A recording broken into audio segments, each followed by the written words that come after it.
All right, fellas, it's Dr. Density reporting in here to make a reaction to my reaction. Okay? I had a few people reach out to me. They said, Sticky Ricky, you have to freaking react to pencil neck scientist dismantles Eric Bugenhagen. I don't know what it is. Eric Bugenhagen's thick, voluptuous horse cockery. Just the PhD, the pretty huge delts. I give that credit. I can't remember the username. Are you freaking kidding me? This is honestly like these videos are like a cue for Tater to just go nuts with the wubby. He sees me here and he says, it's freaking game time. Let's get after it. Tater, I'm not even engaged today. I can't engage. The freaking wife and daughter are going to be home in an hour. This is a 30-minute and 53-second long video. That means that 0 seconds into this video, we're going to already have 10 minutes of critique. Okay? I find it comical that I have a batch of pencils. This was not planned. This is the universe speaking in tongues. Anyways, Wolf coaching. Actually, I've watched one of his videos before with Dr. Mike. I think it was like his revelation that 52 sets a week or something was optimal versus 20 some sets, whatever. And fellas, and I saw that, and I watched the whole thing too. You know what I'm saying? Like I'm not just a stubborn meathead. You know what I'm saying? I open my ears and I freaking listen. You know what I'm talking about? And I watched that video and I said, they say 52 sets, holy buckets. We thought that 20 sets was optimal. And I just said to myself, I'm like, well, frick. More is more. More is always more. The more you put into anything, the more you're going to get out of it.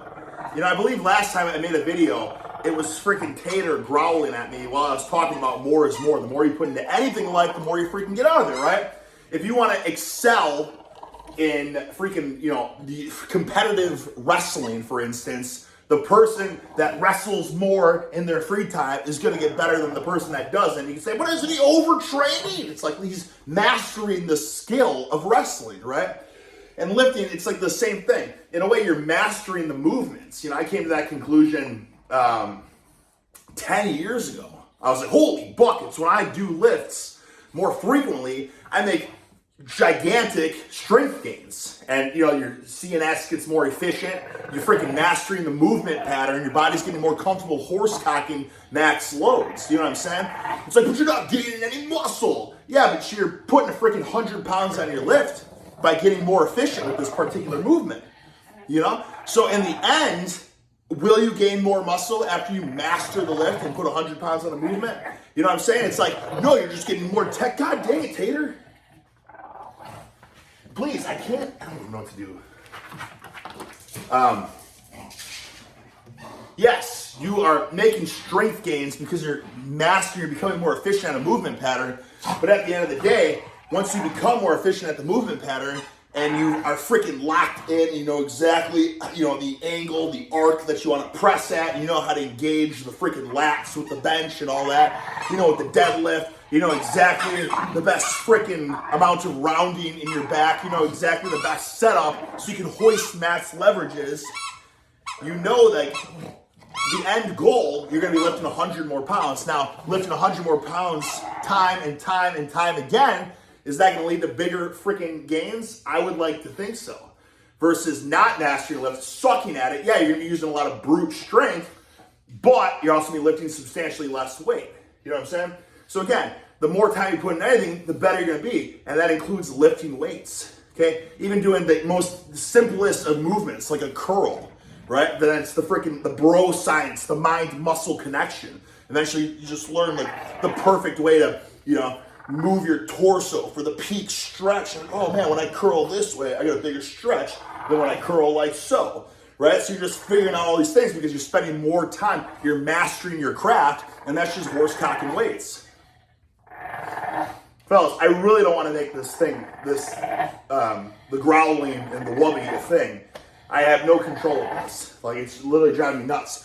I have so many crystal clear messages in my head that I need to convey to you, and I had a bulldog just snarling at me the entire time. The art of freaking focus.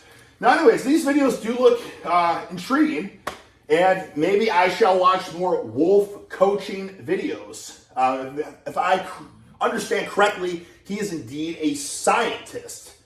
And out of sheer respect to me, he is calling himself a pencil neck. So I haven't watched this video yet.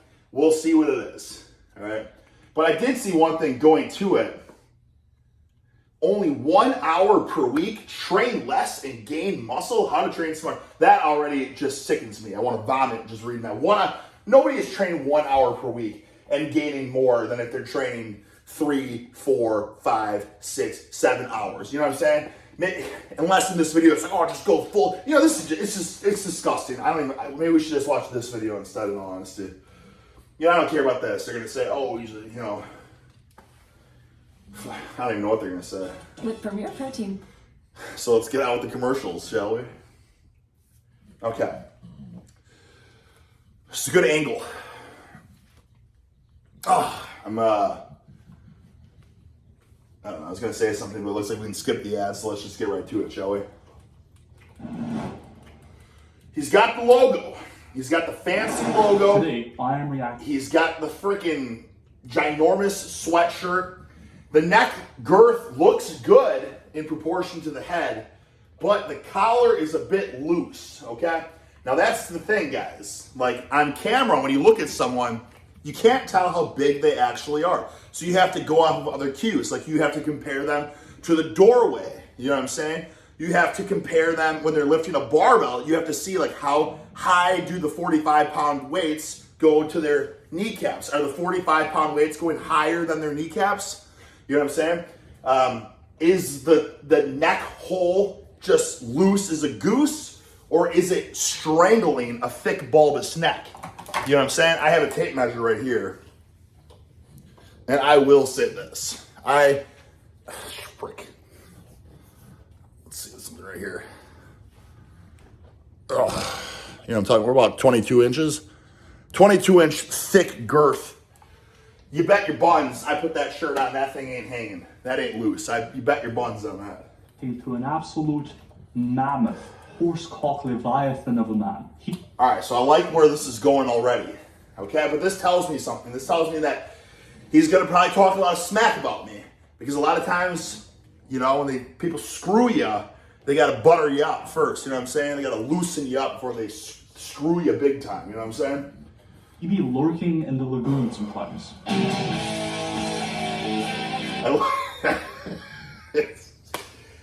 I love it. You can tell that from his video, his crystal clear picture quality to mine, where it's just like you can see the pixels, right? Like the moss. The moss just looks like a curtain. You know what I mean? You can't see like the separation.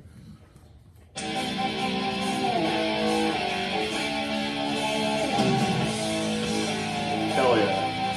Hell yes. Humongous. That's Rick Del Stick, Eric the Boogs. This guy's done his research. Rick Del Stick. I like Wolf coaching already. Okay. You know, I can tell a lot about the person by when they introduce, or when they, you know, like when I meet people for the first time, right? If it's like Rick or it's Boogs, you know, I'm automatically turned off. It's like, you just know me from wrestling. I don't care about that. If it's Sticky Ricky, hell yeah, we're brothers. You know what I'm saying? If it's the Boogs, I'll take that. That's good too. If it's Del Hagen, Stick Del Hagen, hell yeah. You know what I'm talking about? Like, so this is already off to a good start. Bugenhagen. Eric has been reacting to some exercise science takes recently, like Jeff Nippard's series of videos, and Look at the freaking, I don't know if it's the gritty pixelation. Anytime it's not my video, it's the quality. Even my video quality seems better on other people's videos. I don't get it. Just freaking, that was a good shot right there. Ugh. Guys, I've been trying to freaking size down a bit. It sucks. I don't think I'm losing any strength. I'm just losing that horse girth. You know what I'm saying? And it's body dysmorphia at its finest. You know what I'm saying? Like, I look in the mirror, and for all I know, the muscle mass is exactly the same. But it's just crazy how the mind plays tricks on you. Sometimes I have to do a double take, like, oh, no. You know what I'm saying? Like, it's being a I don't want to say a gym rat, because that's not true at all. But when your whole identity is lifting weights, man, downsizing is hard. Mike is retired as well. And so I thought, as a long-time fan of Eric Bugenhagen. Wow! Alright, this is a good video, guys. Why don't I do a bit of a tongue-in-cheek situation and react to his own content from a sports science pencil-like perspective? In this video, this exercise scientist, Dr. Michael Wolf, PhD in sports science, will dismantle the bro science takes of one. Alright, but I don't like where this is going already. The PhD, listen, unless it's the PhD, as one of the commenters said, the pretty huge delts, I don't think the PhD means a whole lot. Rick Bell stick. Let's get into it. Now, Josh, I will be playing these videos on 1.5 times speed or something. My ADHD brain cannot watch videos on 1 time speed. In fact, I may watch them on 2 times speed. So I'm gonna need you to do the magic. 2 times speed, Josh. That is what we're running with for all of you. So you got a video, you got Josh, the video editor, the 2 times speed. You guys know that I'm on the 1 time speed. We got 30 minutes and 52 seconds to go. The wife and daughter will be home in about 45 minutes. There's no way we're getting through this. I'm here. Okay, well, let's report 2 exercises that literally nobody in this world does. But first, let me talk about this. Look at that thick neck girth. My God. Let me tell you something real fast here. This is Mr. Beefy. He is as stout as they come. Just absolutely dwarfs Tater Tot. Just sheer size, power, and brutality all around. Like, he's taking a nap right now. Here's Tater trying to play with the wubby. He's being active. Mr. Beefy is taking his nap because of this colossal neck of his. This guy is, like, it just goes to show, like, the genetics, how much they play a role. Mr. Beefy gets half a cup of food a day, while Tater, I'm sorry. He eats twice a day. He's on a diet. It's not coming from me. If it were up to me, he would bulk, full bulk. But from the vet, it's to save his life or something.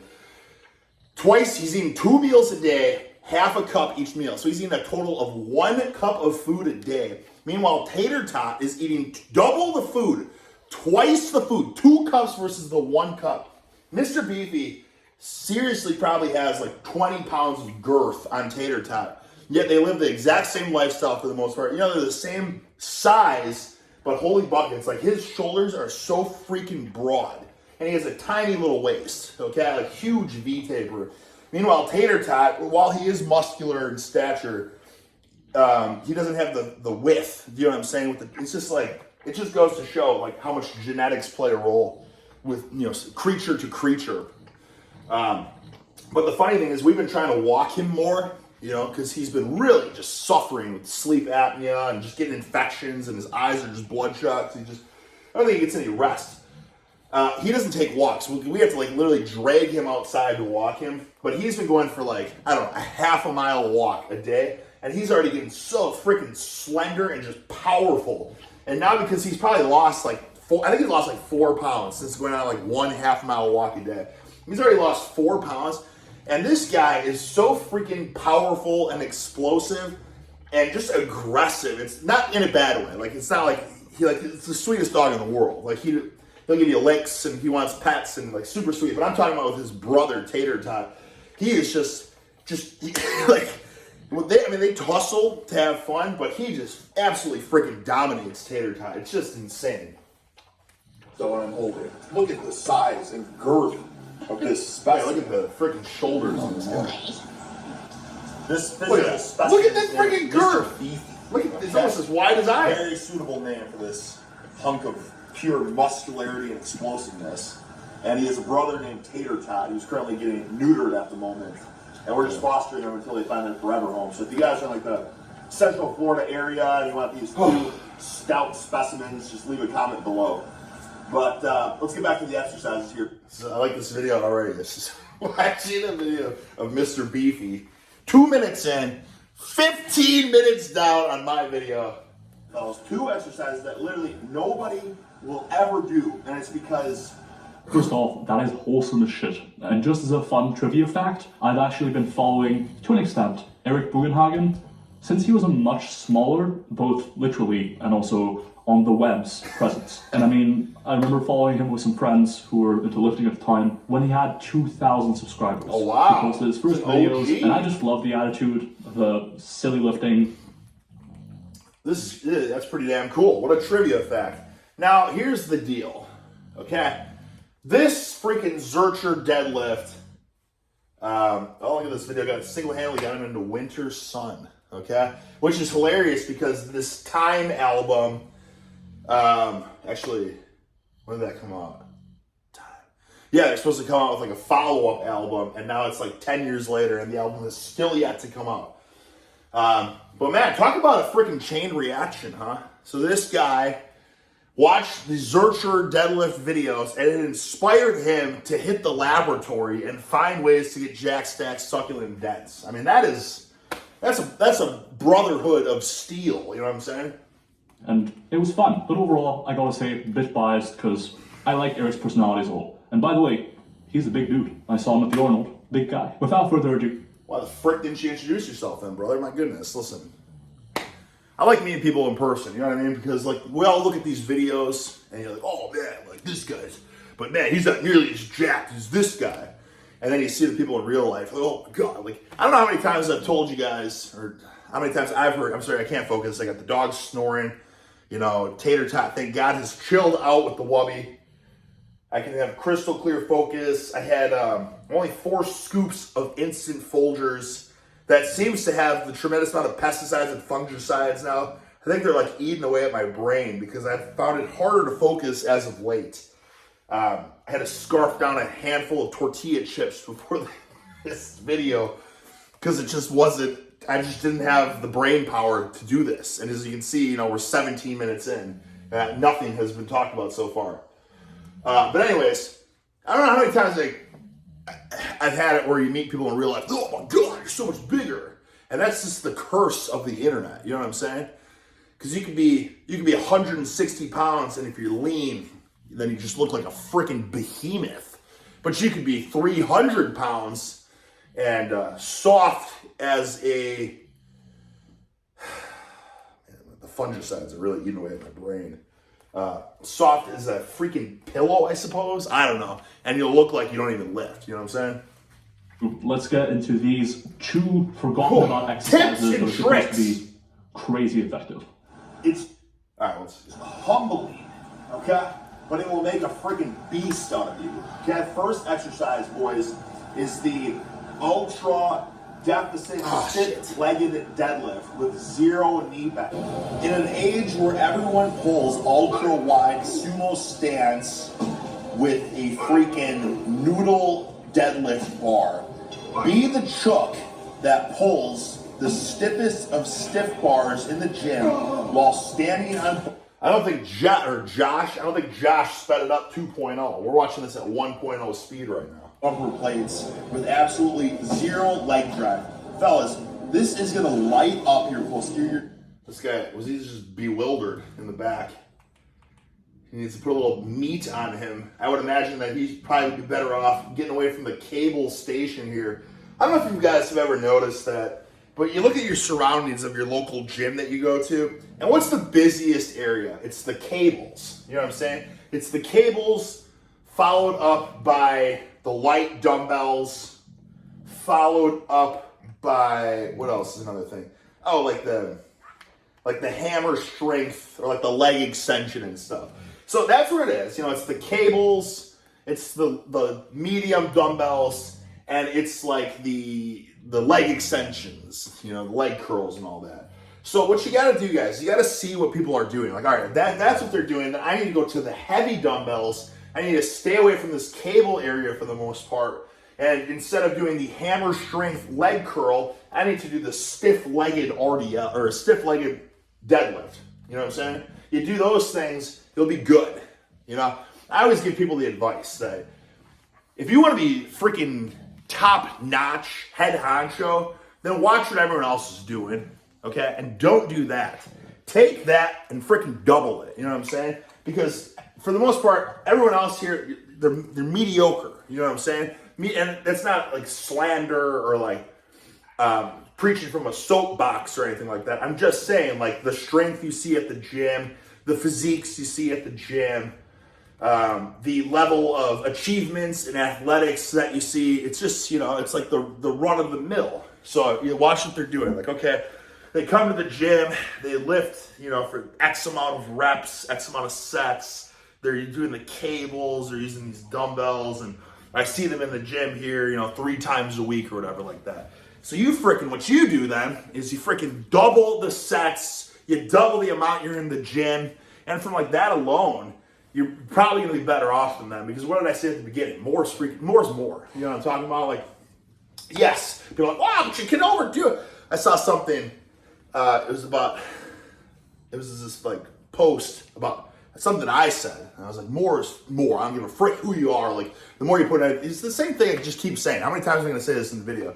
But then, of course, you got a bunch of these in the comments section. And it's like, that's not true. You can overdo it. There's only so much you can recover from.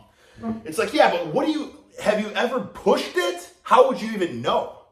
Like, unless you pushed your body to that extreme where you're like, oh, I can't recover. Oh, I can't get out of bed. You have no idea. And you're just completely making up some sort of freaking thesis. Is that the right scientific term? Thesis? You know what I'm saying? Like, you're just coming up with this freaking conclusion that you can't recover from more because, you know, you read it on bodybuilding.com or something like that. You know, like, that's why I am the way I am. Like, in college wrestling, we had like 2 practices a day, and they're like 3 hours long, or at the bare minimum, 1 3-hour practice, and then strength and conditioning on top of that. So already you're looking at like 4.5 hours of grueling work. And then if you have a 2 a day, then you're looking at freaking, you know, like 6 hours or something of grueling work. You throw the cardio, like the 5-mile run you have to go or something on top of that, or cutting weight, and then a lot of times I would go to the gym just because I like wanted to do the bodybuilding stuff on my own, because at the time I was a cookie cutter and I didn't believe that like push upper lower split was going to produce gains and all that. I remember even arguing with my coach about it. I was like, this isn't, you know, it's not enough. Like, upper lower, it's not enough. Like, we need to separate the muscle groups. We're going to overtrain. You know what I mean? And like, my coach was like, oh yeah, you just have a point. This is before I knew like how to actually get bulbous and strong and horsecock like, you know what I'm saying? And so then I would go to the gym and do like, you know, the pack-a-dack and stuff like that. Gotta get my leg press in, all those kinds of things. But anyways, you're looking at freaking, you know, at bare minimum, like 7 hours of training a day. So then, yeah, it's like hard to get out of bed. And I look back and it's like, okay, that was probably overdoing it. When when you lay down and you like can't get up, you're so tired. Yes. But when you're going and just lifting weights like once a day, you can freaking lift for 3 hours that day. Like, you probably, as long as you actually get a good night's rest, you drink water, you eat lots of calories, like, you're probably going to be good, and you're probably going to be better off because of it. And at first you might be sore, it might be a lot, but the beautiful thing about your body is it adapts, okay? So throw as much as you can at yourself. Obviously be smart. Don't like do heavy shit over and over and over again, like all day, every day, because that might be too much wear and tear in your joints. But I'm talking like the overall freaking volume. Like, I was tempted to do the 2-a-day Arnold split. And because I know that probably the more I put into it, the more I'd get out of it. The only problem is each workout took like 3 hours. And I was like, all right, it's not that I can't do it or I don't want to recover, but it's just that I literally have no time with my family if I do that. Because me and my wife go to the gym like in the morning. We drop our daughter off at school. We go to the gym. Maybe we eat. And then we got to pick our daughter up. And then we're with her. And then she goes to dance. And like when she goes to dance and stuff, I make these videos. You know what I'm saying? So like if I did the 2 workouts a day, I would never be able to make videos, or I'd never be with my wife, my daughter. You know what I'm saying? Like, it's just too much time. But like the actual training itself, like, I believe it, man. A 2 a day is probably better than a 1 a day. I'll put it up there. I'll raise my hand and say I'm a believer in that. Chain like no other. Just look at my trapezius about to explode as I'm pulling that sucker out. That is no joke, and that will light you up like no other. I promise you that. That'll get you jacked, stacked. Oh shit! I was getting ready to hate it a little bit, but this isn't bad. Stiff legged deficit deadlifts, I actually do them in my own training. It's a great way to get a good stretch Thank on the you, hamstrings, India. glutes, adductors, lengthen partials and all that. Good for hypertrophy. So I thought I was going to react to some Thank you. Thank you. I mean, if I'm going to nitpick, I'd say like controlled D eccentric, and you'd probably get more hypertrophy out of the movement. But on principle, the exercise is pretty solid. So thumbs up. Stacked, succulent, and dense. It'll pack size on the hammies, voluptuously robust. Why doesn't this guy go to the laboratory? He's a freaking PhD. Why don't you go to the laboratory and put the freaking electrodes on muscles doing like Zercher deadlifts and stuff? That's what I want to see. Like all the freaking science on the cookie cutter shit, like whatever. You know what I mean? Like, oh, more sets better than, you know what I mean? Like, who cares? Like, let's hook up freaking electrodes to like Zerchers and all like the cool shit, and let's see what that is. And that if you want to change the world of strength and conditioning, that's the freaking way to do it. Like, it is what it is right now. Like, you know what I'm saying? For the most part, like, you want to listen here, brother. Wolf coaching. You want to change the world. You want to be a freaking pioneer. Like, that's the type of stuff to do it.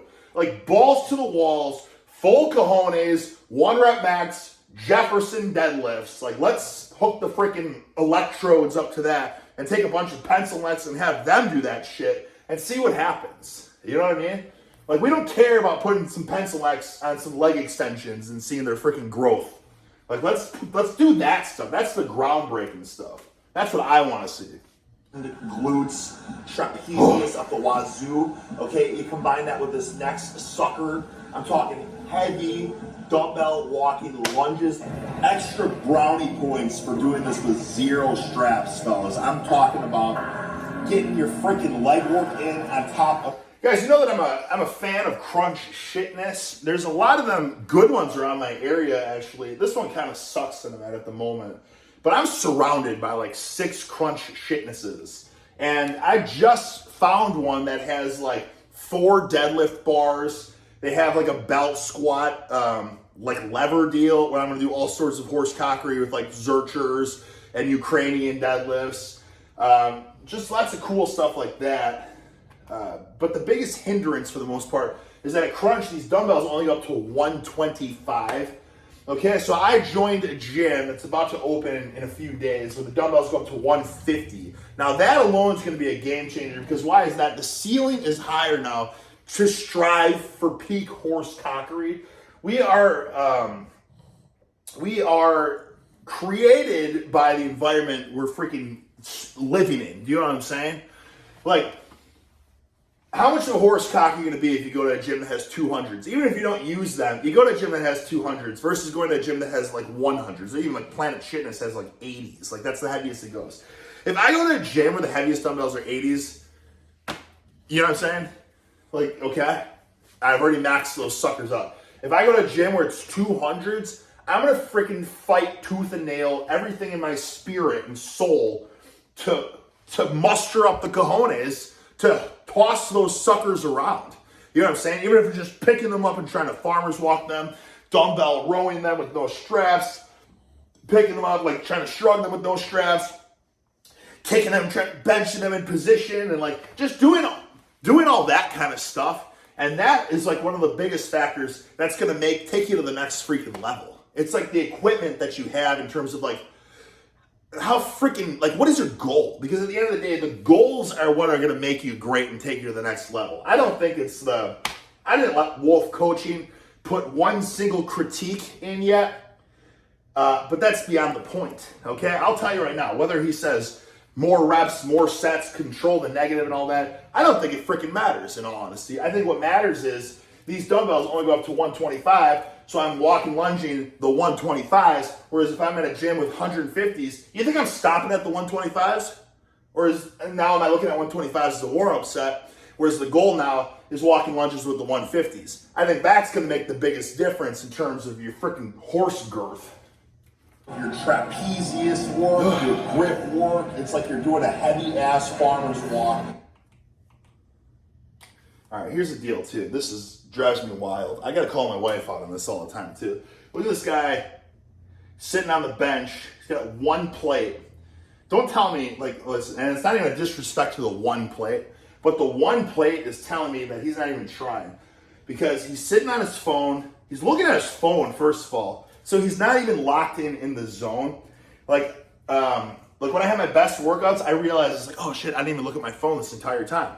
You know what I mean? You just turn your freaking tunes on, like you good playlists or whatever, and you just keep that sucker rolling. You go to your phone, even if you think like, oh, I'm still in the zone, I'm just checking this. Like your mind is not in it, you're distracted. If you're a freaking top tier competitive athlete and you're freaking like in the middle of practice or something, or you're in a game or something, and you're checking your phone in between plays, are you really gonna freaking bring your A game? No. Would you think you'd bring your best performance to that game if between every play you're looking at your phone, right?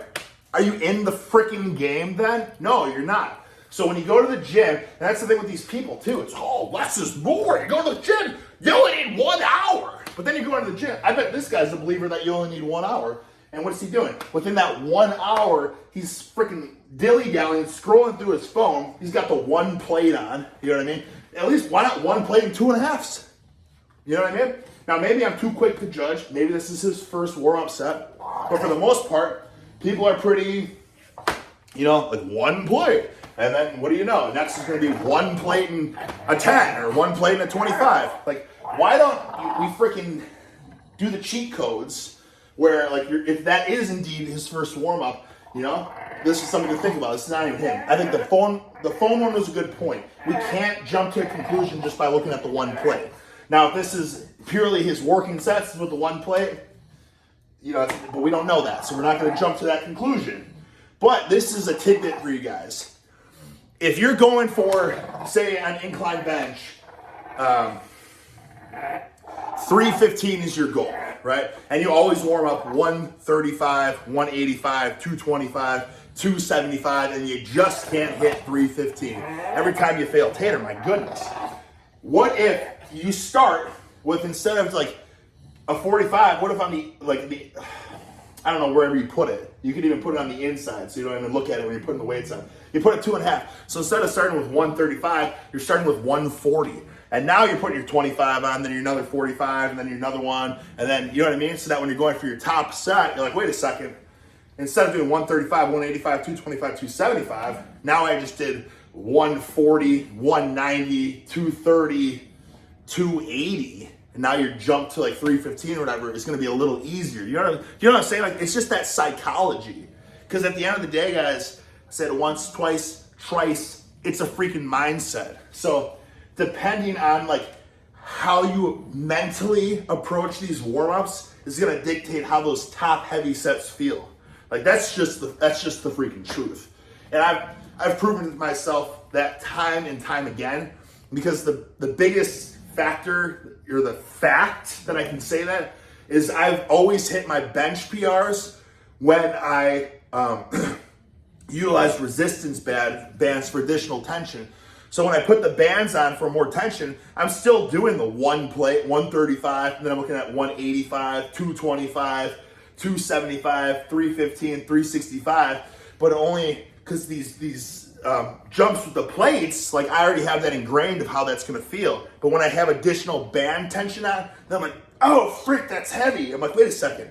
Let me just take some of the band tension off, and then going up to like 365 to 405, but now I took one band off. If I'm warming up with 3 band tensions, I take one band off, and it's like, wait, now 405 moved easier than I thought. So now if I bump up to 455, let me take another band off and I put this 25 on, and then again, it's moving easier than I thought, but I'm still bumping up, but now it's moving easier than I think it's gonna move because I'm taking off that initial band tension that I had on for my warm-ups. You know what I'm saying? It's just mindset manipulation at the end of the day. So the thing is, like with this benching, you know what I mean? Like if the goal, 315, whatever, let's say your goal is 285 on the bench.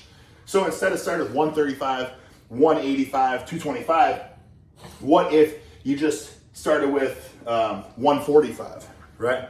So then your next warm-up is 195. Your next warm-up is 235.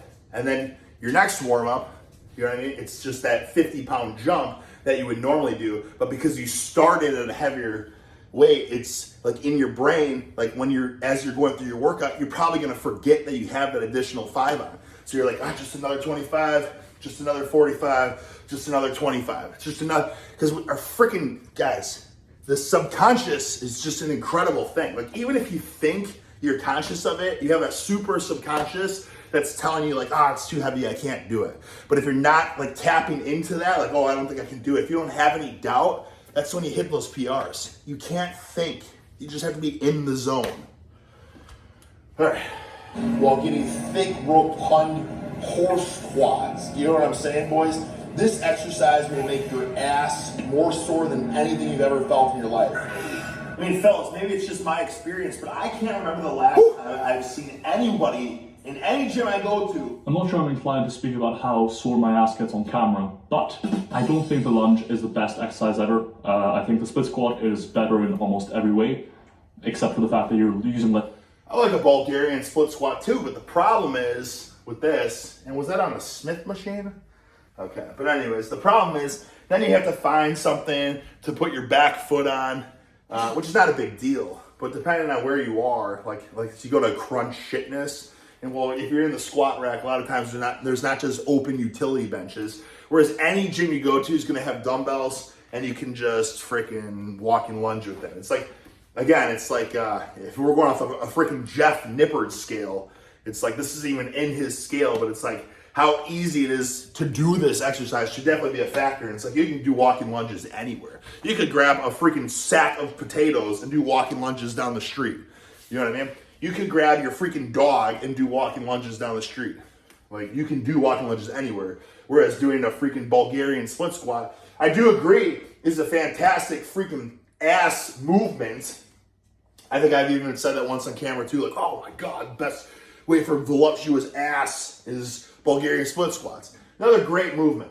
But I don't know if it's still gonna make you as thick, rotund, dominating horse in the gym as doing heavy dumbbell walking lunges. If I see someone especially someone on a Smith machine doing split squats, I'm like, whatevs. If I see someone grabbing the biggest freaking, girthy, the biggest dusty dumbbells that no one uses at the gym, and they're raw dogging them with no straps and stuff, and they're doing walking lunges, I already have like respect for that person. And guys, that goes a long way. Like, we're all fellow brethren of the iron. You know what I'm saying? Like, we can see something and we can recognize like that's cool, that's strength. Even if you're stronger than it. Like once I see people in the gym like squatting over 500, like I'll just stop what I'm doing and I'll watch them. You know what I'm saying? Same thing with like a deadlift. Around like a 600 deadlift, I'll watch them. You know what I'm saying? And you applaud them. Like that's good strength. On the bench, anyone with the 4 plates, you stop and you watch. You know what I'm talking about? And you applaud them. Like that's good strength. Like kudos to you. So if you're grabbing the freaking the dusty big boys at the gym, raw dogging them, walking lunges, that's another one where I'm gonna watch. I'm gonna stop what I'm doing. I'm gonna watch, and I'm gonna give you kudos. If I see someone doing a Bulgarian split squat in the Smith machine, you don't get my kudos. Unless you have, but that goes without saying, there's always exceptions. Unless you have like 500 pounds on, then I'll stop what I'm doing and I'll watch and I'll say that's actually pretty damn cool. But I don't know what he was using here. Space and being less impressive to people. The split squat typically allows you to get far deeper as far as your quad range of motion, as far as your glute range of motion, and all that stuff goes. Thank you, India! One of the best place for you to try and train forms. Like lunges are already. I don't know what we're even Split squat talking typically about. allows you to Brother, get I just far wanna see deep. it. Lunge is the best Come on, brother. exercise ever. I think the split squat is better. What is it, kilo? It's gotta be kilos, right? 25 kilos? 25 kilos? Is that a 55 pound? What kind of country are we in here? 55 pound plate? That's strange. Actually, no, it's not. Well, it is. A 55 pound plate, when you see the freaking red boys, that makes a lot of sense. But I've never seen a 55 pound black plate like that. Is that a... Yeah. Anyways, like I said, you get no applause from me. In almost every way, except for the fact that you're using less space and being less impressive to people. The split squat typically allows you to get far deeper as far... Well, that's right there, though, but he's saying it like it's a bad thing. Brother, if I'm using tons of space and I'm impressive to people, you bet your ass I'm feeling like the head honcho of the gym. And you feel like the head honcho of a gym. All of a sudden now your swagger changes. All of a sudden now you got the freaking eye of the tiger. All of a sudden now you're the freaking head honcho of the gym, and people are going to expect you to horsecock weights. And now once you have that expectation, okay, and perspective is everything, fellas. You have this perspective that I'm the freaking head honcho. People expect me to horsecock massive loads. What do you think you're going to do? You're going to horsecock a massive load. Guys, it's called self-fulfilling prophecy, okay? Manifest your freaking destiny. Okay, you put that out there. I'm the head honcho. Today I'm going to the gym and I'm going to horsecock a PR. You know what you're probably going to do? You're probably, in one way or another, maybe it won't even be the PR that you wanted to horsecock, but in one way or another, you're not leaving the gym until you horsecock a PR. Whereas you go to the gym and you say, well, I'm lethargic, pencil neck, I'm feeling a little tired, I'm probably going to have a shit workout. You're probably going to have a shit workout because you literally are putting that into the universe, okay? We freaking create our destiny. You know what I'm saying? Self-fulfilling prophecy. You conceive this idea in your head that I'm the head honcho, and now all of a sudden you're believing it. Now all of a sudden you're achieving it, and you become the freaking head honcho of the gym. It's quite simple. So if the walking lunge is taking up lots of space, right? People are looking at you like, holy buckets, that's impressive. And you see them looking at you and they're gawking and whatnot, and you're like, all right, I see what's happening here. You know what I mean? Now all of a sudden, like, you're at the top of the totem pole. You know, it's really as simple as that. If you're at the top of the totem pole, you don't want to be taken down a notch. You want to stay at the top of the totem pole, right? So what are you going to do? You're going to horse big loads. You're going to suck down lots of calories. You're going to carry yourself the way that only a top chook would. As far as your quad range of motion, as far as your glute range of motion, all that stuff goes. And I also think lunges probably aren't the best place for you to try and train for things. Like, shit! lunges are already somewhat Guys, I can't tell you how soul crushing it is when I hit a flex and I don't like what I see in the camera. Because I got it on selfie mode, you know what I'm saying? So there's nothing worse than when I hit something and the girth just isn't there. Plenty of people fail a lunge set because they got unstable and off balance. Why add to the issue of the quads and glutes and adductors not potentially being the limiting factor by also not... Yeah, listen, I have this mindset of like, I guess just from athletics and whatnot, like I want real world strength. I want real world application. People are going to be, what are you going to lunge in the real world? Yeah, well, it's besides the point. But like, he's saying like, why would you want to have the dumbbell where people are wobbling side to side and whatnot? Like if you're wobbling side to side, like, I don't know. I don't think I've ever like fallen over doing walking lunges. But if that is the case, you better freaking work on your balance, because that tells me you have some sort of weird like motor control issue, like you're feeling woozy or whatnot. Like you got some serious issues going on. You should probably work on your balance, because what happens in the real world if you're driving the car and you have no control and you know what I'm saying? Like, so I always look at these things. I got to take a step back, because at the end of the day, it seems like we're living in a freaking a time where people only care about like size. They don't care if they're strong. They don't care if they could, you know, have any real world application of strength. Like, oh, can you open this pickle jar? And you have like giant arms from doing your, what does Jeff Nipper love so much? Bayesian curls or whatever. They have giant, or they're doing lateral raises with their wrist cuffs on because their grip gets too taxed doing 5-pound lateral raises. So grandma gives you the pickle jar and you can't open it. Like, you know what I'm saying? Like, all people care about in today's day and age right now, at least on YouTube Fitness, is just like, I just want to look big. I don't care if I have any actual strength. And this is this whole argument, like, walking lunges, you lose balance. Like, brother, what? So just do it in a Smith machine that balances it for you so you never have to, like, improve your balance? Like, I don't know, man. I guess I gotta take back and put myself in the perspective of, you know, the gym goers that only care about like the looks, all show, no go. I guess that's the day and age we're living in. Using straps. Is there a place and a time for not trying to fine-tune movements to be really effective for a certain few muscle groups and just trying to get a general stimulus for a lot of muscle at once in? Yes. Do I think it's on dumbbell lunges? No. And I think those circumstances of trying to get a good stimulus in for a variety of muscle groups at once is relatively specific. I wouldn't recommend this variation generally. But certainly, he could be recommending far worse things like dumbbell kickbacks or something, I don't know. And I've gone to gyms around the world. I got 3 gym memberships. I 5 can't remember now. the last time I've seen anyone other than one guy I saw doing walking lunges with 30-pound dumbbells, grunting and groaning. Oh yeah, I still remember that. It was like an IFBB Pro too. I came to find out. You know how I found out? It's so weird. It's like it just goes to show that our phones are spying on us. It's crazy. Like, because I didn't even I was at this gym in Tampa where all the pros go, you know, and I was there, and I didn't take video. I didn't do anything. It's just like your phone's just like spying on you. So then later that night or whatever, you know, I'm on Instagram and the freaking guy pops up. I'm like, how the hell? Like, that's so weird. And then I found out he was like a physique pro or classic pro or something like that. But anyways, yeah, just the lightest dumbbells you could imagine, just screaming in pain. Shades of the Tom Platt strain footage, where they're the 45-pound. Anyways. Oh, deep breath, as if he was moving several hundred pounds. And not to knock him, but I'm just saying, and nobody does freaking heavy walking lunges. Last guy I can remember doing them was Ronnie Coleman. He was doing them in the banana yellow skin tight spandex, freaking, you know, work boot. You know who else did walking lunges? Freaking Rocky Balboa with the tree trunk on his back. You know who else did walking lunges? Shoot. Was that his name? From Vision Quest. You know, the freaking, and it's funny too, because back then I watched Vision Quest all the time with high school wrestling. We had to watch, it was like mandatory to watch it. And you're like, God, Shoot's just so jacked. But he was supposed to be like a 160 pounder.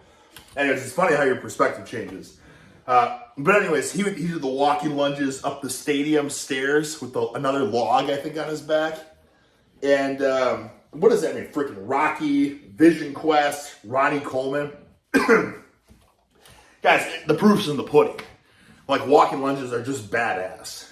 And they make it tough. You know what I'm saying? And the tougher you get, the freaking higher your ceiling, the higher your potential to get bulbous, horse-like, actually real-world strong. Because you can endure discomfort, right? Not to mention they're freaking great exercise. I don't even know what this video is about. It's like, are they the greatest ever? You know, he says, no, there's certainly better things. But guys, do a freaking hard set of walking lunges and tell me that you're not lit up the next day. On horse cocking a huge barbell in the parking lot. But that was a barbell. Fellas, I'm telling you, you get as strong as a freaking horse. It's just the grip, the forearms, the traps, the freaking deltoid. Look at this just genuine, heartfelt, passionate info I'm delivering to the viewers here. You know what I mean? I just hear it. I'm just like, yes, hell yeah. I want to do some walking lunges now. Get voluptuous, horse girth, trapezius, strong grip, thick, rotund quadriceps, bulbous, busting buns. Hell yeah. Let's just get pulled on the sockets as you hoist those. You know what I'm saying? It's a freaking great exercise. Hell It is yeah. one of the best exercises, and nobody does it. Mm-hmm. Now I'm going to show you guys a secret golden tidbit that I kind of just discovered today. I had a theory, and I wanted to put it to the test. I don't think dumbbell lunges train your shoulders. What I respect about Eric Bugenhagen, usually, is that he makes it very clear that he's not really coming at this from like a super rational, well thought out, generalizable. Okay, brother, real fast here though. But okay. Are we talking about deltoids? No, of course not. Are we talking about traps? Yes, okay? I'm talking the big freaking dumbbells. Like, what does everyone do farmer's walks for? You know what I'm saying? Like, for the most part, grip strength, but obviously to get that jacked, stacked, rotund, trapezius, you know, just jacked, gritty, you know, intimidating, just the cock of the walk upper back. You know what I mean? Like, that was all the rage, it seems like, 15 years ago. Like, farmer's walks, you get stacked, jacked, succulent, dense, horse-like, Herculean, freaking girth. You know? And all of a sudden it's like, whoa, wait a second. What we want to do is ankle cufflinks on the wrists, and we want to do lateral raises so we don't work any grip, and we can push our deltoids. You know what I'm saying? Like, yeah, I'm not when I say freaking shoulders, I ain't talking about delts. I'm talking about the freaking girdle just getting voluptuously stacked. You know what I mean? Because like, if you're using those big boys, and I'm talking about the biggest dumbbells there, you're not like, you know, it ain't peanuts, you know what I'm saying? Like that shit after reps, you're doing a lot of reps, that shit is pulling those, stretching those traps up. And from freaking the pencil neckology scientific analyzers, they always are putting over the stretch being the greatest thing for hypertrophy. So why won't it strengthen the upper back and the traps? You feel me? Or principle sort of approach. Like, oh, I felt this shit in this area, so give it a shot. I think it's humongous. Thank you, India. Don't take yourself too seriously, which I... Also, with that being said, that is a point that I feel like more people need to do. You know what I mean? Like, whatever happened to the freaking olden days, the black and white olden days, where it's like, oh, I wonder what this exercise does. Let me just go full beast mode with it and not do anything else and just see how I feel the next day, right? And if you don't feel anything, then it sucked. Or you're like, holy buckets, that is absolutely crazy. Like, I have a lot of examples of this, but one that comes to mind as I was just speaking that sentence of consciousness was back in the day, like 10 years ago, guys. For the longtime followers, like PhD Wolf here, he said he watched back in like 2014 or something like that. I did like 150-pound cheat curls, okay? And I even had this literally scientist, I don't even know what his name is. He's like one of the top scientists or something. I remember seeing like his, he had like a Facebook post or something. He was like making fun of me. He was like, oh, I got no squeeze and contraction on those curls or whatever. And I thought it was funny because like this guy was, you know, a big timer in my eyes, you know, reputable science-based geek, which obviously I'm not against science. I love science. I read science stuff all the time. But it's when people push it, like just whatever, like, oh, we got to hook up the electrodes. You just got to get a squeeze. You know what I'm saying? It's like, listen here, pencil neck. Why don't you put 150-pound dumbbells in your hands, hoist those suckers with terrible form, and see what you feel like the next day? You know what? Because it's like, I got so much shit back then, because I was nobody knew who I was, and sometimes I'd post these like extreme ego lifts, and like they wouldn't go viral, but they would kind of go outside of my bubble, and I would get like so much hate where people are like just like, oh, it's such ego, like so much ego lifting. And in a sense, I suppose it was. But, like, you know what I always felt the next day after doing that? I was never as sore in my entire life, like in my biceps and my freaking delts. You know what I'm saying? 'Cause it was kind of like it was almost like a super heavy upright row and then a massive stretch on my biceps. Now, is it a good movement if you're not trying to snap your shit up? Probably not. But if we're talking about from the scientists themselves, with the stretch being the most hypertrophy-inducing part of the movement, what better way to get a stretch than to herky-jerky stretch those frickers out? You know what I'm saying? Like, people can say all they want, but my God, I was always so sore the next day. Same thing when I did the ultra-heavy croc rows. And all the comments were like, he's not even getting the most important part of the movement, the squeeze at the top. He's not even getting the squeeze. Because I would do it, and you know what I mean? You get like a little bit of like, you get like this. This is like the range of motion. Because also you had, you know, 400 pounds, damn near 400 pounds on. So of course you can't even get the weight past there. You know what I mean? But it was like 400 pounds like this.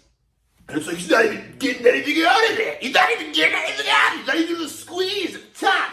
Whereas the next day, I couldn't tell you how freaking sore I was in my lats. Like, so sore. So much more sore than any time if I ever did like a pause and slow control. So much more sore.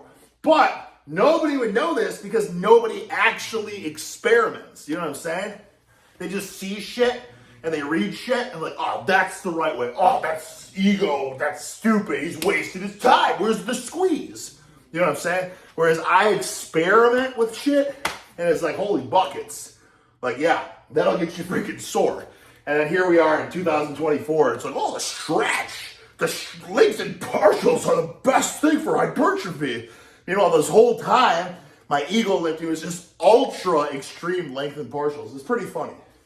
Appreciate it. In the age of fucking Dr. Milo Wolf talking about lengthened partials on everything, it's nice to have some levity every now and then. Oh. Frick! Tijuana Flats is a place where burritos are epic. All right. Let's watch this Tijuana Flats commercial. Right, here's the box squat. I did this. All right, we're going to cut them off right here already. Now, I don't even know what video this is from. But I would not be saying that this is like the best movement. So I do know why I did this. So this particular box squat set was because you guys got to remember now, frick, was it already 2 years? Time flies. It's crazy. 2 years ago, my patellar tendon ripped off the bone on the top and ripped off the bone on the bottom and ripped all the way through. Triple freaking tear. So the thing for me is, like, I want to horse cock big weights on the squat, but I'm just like, as I tell you guys all the time, it's a freaking mindset. And if you have any shred of doubt or fear or lack of confidence, you ain't hoisting the big boys. You ain't hoisting the biggest weight possible. So the only reason I'm doing this is because I needed some freaking way to get more weight on my back and feel confident that on the bottom of that squat, my freaking patellar tendon's not going to explode. Okay, because this is probably, I think this is like four or 5 months ago, I want to say. It was a pretty long time ago already. It's crazy how time flies by. But even now, I'm still scared to go deep on heavy squats. So that's the only reason I'm doing this seated style, west side style, full sit, which is also pretty funny, guys. These boxes, these plyo boxes, after I think I did this set, I looked up the rating of the plyo box, and it's like, I don't even know, 500 or something. But if you think about it, I got 500 pounds on my back, and I weigh probably a robust 280-ish here. So we're looking at freaking 865 pounds or whatever, sitting on this box over and over again. And it's pretty incredible. The box doesn't break. So that's just a little tidbit for you guys. Like, if you're looking for a box to squat on, these plyo boxes are pretty damn strong. But take that with a grain of salt, because I feel like at any rep, if more people start doing it, imagine if that sucker exploded, right? Just imagine if you sit and the box exploded. That's why you still have to have these freaking safeties. Okay, we're looking at an hour here, guys, and my wife and daughter are going to be home in any minute. I don't even know why he's picking this video to watch, because I don't think this actually speaks volumes as to what I like in terms of squatting. The funny thing is, for a squat, I actually like a deep hamstring to calf squat. I've been trying to just do more of getting the parallel though lately, because again, I don't want the tendon, definitely afraid of the tendon, really am. So much so that I'm trying to find other ways now to strengthen that sucker the best I can, like doing weighted wall sits, like doing isometrics with this particular single leg hammer strength press. I put 1,000 pounds on there, or it's like 500 pounds per leg or whatever, and I'll just get that sucker, almost to lockout and just hold it, right? Doing things like that, just trying to, like, the weighted jumping, but mainly like the isometrics, and because that's the thing, guys. The injuries are really, say what you want about the science and the optimal for hypertrophy and all that, but like, if you're not freaking strengthening your tendons, like, it doesn't matter what you do, how optimal your hypertrophy program is. If anything tears on you, all those gains are lost, and it's a bitch to get back. I had surgery over, I think it's actually the 2-year anniversary, like today. Yeah, this is the 2-year anniversary today, because I tore my tendon at WrestleMania, and WrestleMania was like yesterday or something like that. So yeah, this is it, guys. We've gone 2 years now. 2 years to the patellar tendon rupture. And the strength is, we're still working on it. It's coming. It just takes a long time. It's a grind. I get messages from people all the time saying, "Oh, Sticky Ricky, I'm getting surgery. You got any advice?" And it's like, brother, you don't want to hear the truth. It's because it takes incredibly long. It's extremely hard to recover from. Like I've had 2 knee surgeries like while I was in WWE, so like I was getting paid to recover. So if I wasn't getting paid to have to do rehab, I probably wouldn't have rehabbed as hard as I did. So it'd be only harder. And then to get over that mental barrier of pushing to get back to where you were at your best, and just the amount of time to put into it and how long it takes. Again, I'm 2 years post-surgery right now, and I still feel it every day. I'm still trying to get better. And that's why, like, if there's anything I can preach, it's just to do isometrics or something to try to strengthen your tendons in one way or another. So that's another thing too, like plyometric movements and all that, like incorporate them. Do anything to strengthen those tendons and ligaments, because those things tear on you, you're screwed. It's a long, hard battle uphill. But my advice to people that do ask me that is like, do I have any advice for it? I do. And it's like, okay, when you tear like something in your lower body, look at it as a blessing to just train your upper body harder than you ever have in your life. Okay? Because this is a freaking circumstance that you've never been in before, and you probably will never be in again. So it's an honor to be able to just train your freaking arms and delts every day and see what happens, because you can't go freaking psycho mode on your lower body. So you don't have to recover from going super hard, squatting and deadlifting on your lower body. And you can put all those freaking eggs in this girth basket, like your chest and your shoulders and all that good stuff. You know what I mean? So again, perspective is everything in life. You can look at it and say, oh, I'm so screwed, I'm never going to be as good as I was. Or you can say, take a step back and you're like, you know what? My lower body's going to take a hit for a while, but this is a chance for me to get stronger than I've ever been on my bench. This is a chance for me to get my arms bigger than they've ever been. I can do, you know what I mean? Like, I would never do this particular movement, but because I'm hurt, I have no choice and I have to do it.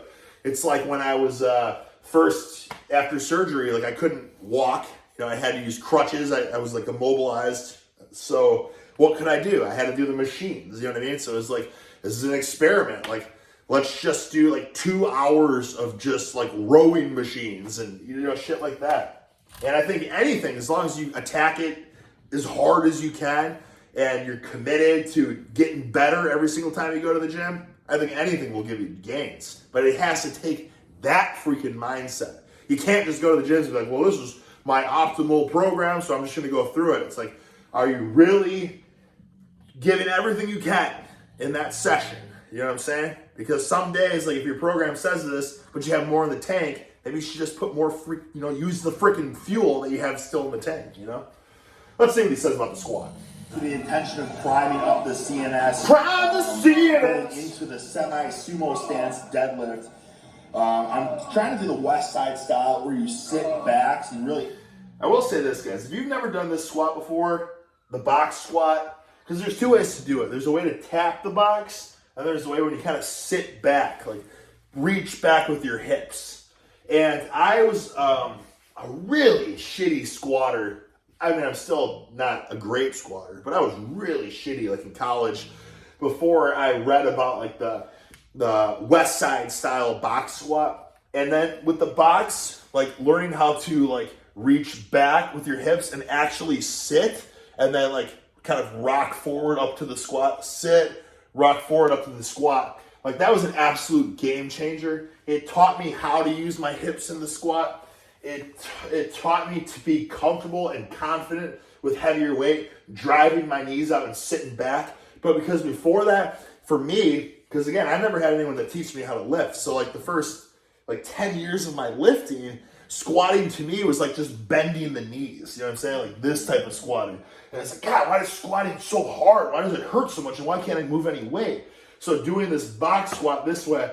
And the beautiful thing is like you can get a high box, you can get a super low box. It doesn't matter. It doesn't change the premise that the whole idea is to reach back with your butt. Be on your heels. You know what I'm saying? Like if you don't have that box, a lot of times we want to drive through like mid-foot.